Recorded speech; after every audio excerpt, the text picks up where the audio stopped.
Olivia, let's take a look at your first round Stratton. Fifth place. You had a really good run, except for just one major mistake, and that really cost you a lot of time, and I think you could have won this run. So it was good skiing. Let's take a look at it.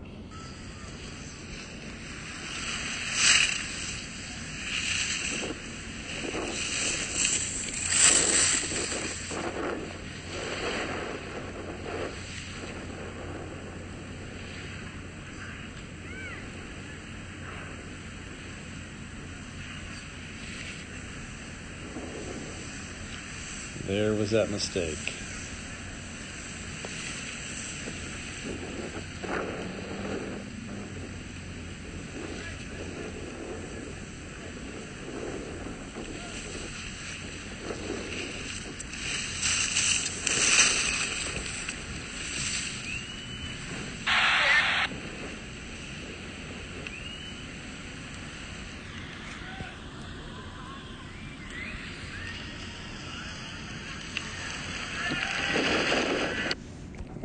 Take a little closer here.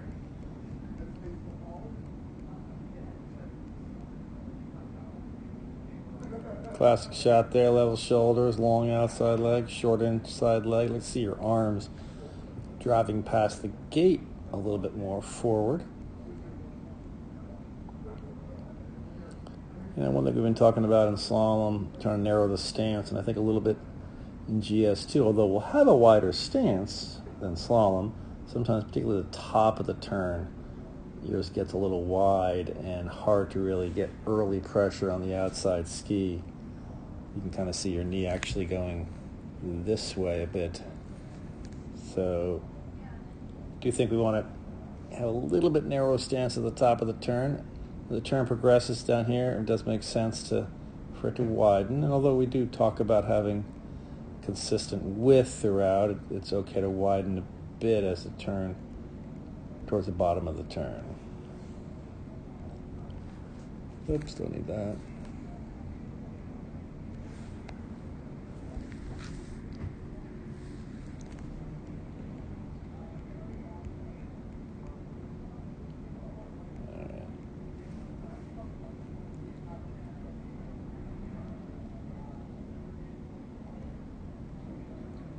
So what are we looking for here? We're looking for level shoulders. Are we pole planting? Yes.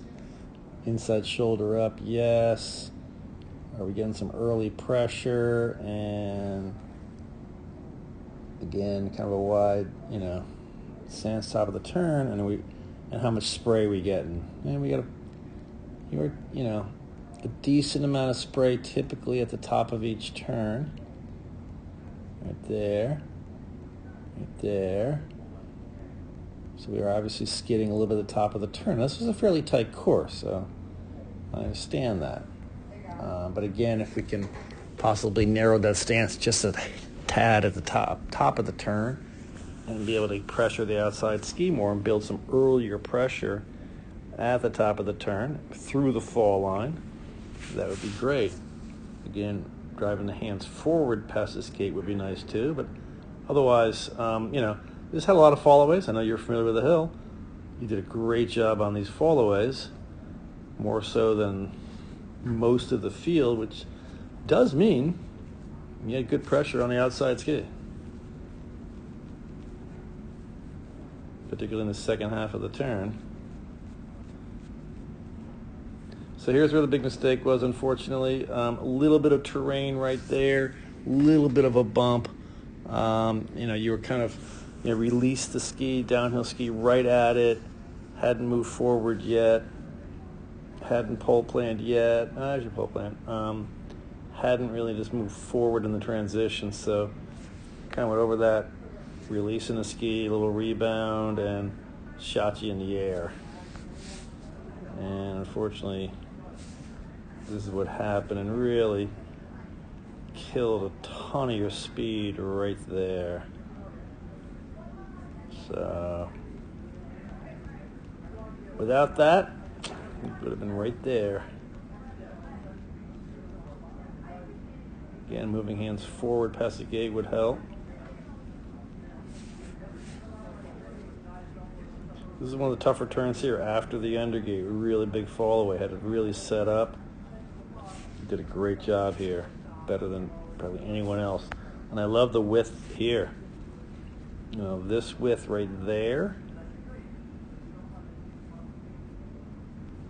Would have been nicer driving the hands forward, but that width I really like. Sometimes this width here, watch your outside knee, boom, goes that way. You don't really have early pressure on that outside ski.